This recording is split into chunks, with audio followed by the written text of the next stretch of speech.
Looking back and where we've come from, we are on the right track because a few years ago, the production was really low. I remember it was around 4,000 metric tons. In the speech today, I reported that last year the production was 30,000 metric tons of fish. And going forward, we hope to increase this production. And that is why in the speech we also mentioned that Kenya is promoting policies, regulations, and also enhancing the centers of excellence for purposes of revamping the aquaculture value chain. Our biggest challenge in aquaculture, which is known, is the fish seed and the fish feed.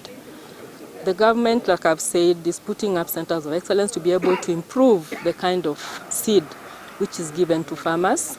The seed means the fingerling from which you produce fish.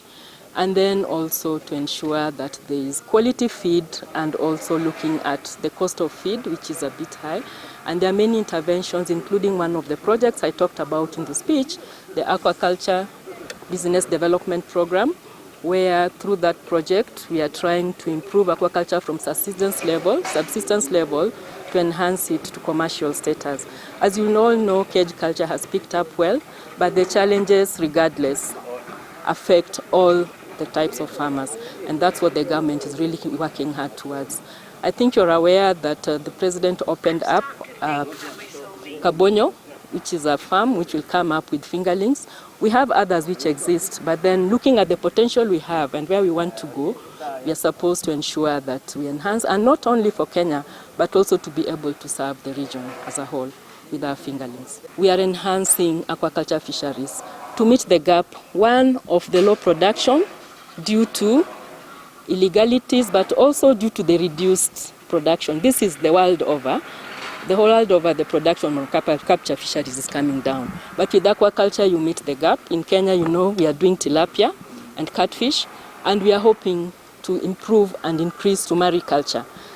Currently, there is a center being put up, a hatchery for marine fisheries, so that we can also do mariculture, saltwater fishing. We see that the African continent has potentiality to do more, but for now, what we are producing is far below what is expected. That is why we need this network to help us in promote more investments in aquaculture and fisheries, so that we can utilize our resources and also ensure that food security is covered for this generation and also for the next generation. One of the challenges, despite the land is there, the species for aquaculture are there, but I think the challenges will be the capital, so how to bring the private sector to be in partnership with smallholder, with the public sector, and make use of all the research findings and all the evidence done by the research centers and centers of excellence that are adopted by the African Union for aquaculture and fisheries. The current source of fish which the communities are eating is from what we call capture fisheries. Fish which we capture from the existing water bodies. But all water bodies are experiencing declining supplies or productivity because of overfishing. The population of fisher folks has increased on the lakes and rivers, leading to overexploitation of the existing water resources.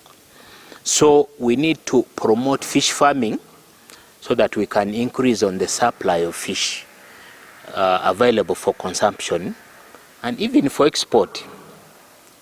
So we expect this Congress to discuss the issue of promoting commercial aquaculture, promoting fish consumption, and to chart ways of addressing bottlenecks in fish value chains so that the producers of fish can easily access regional, continental, and international markets.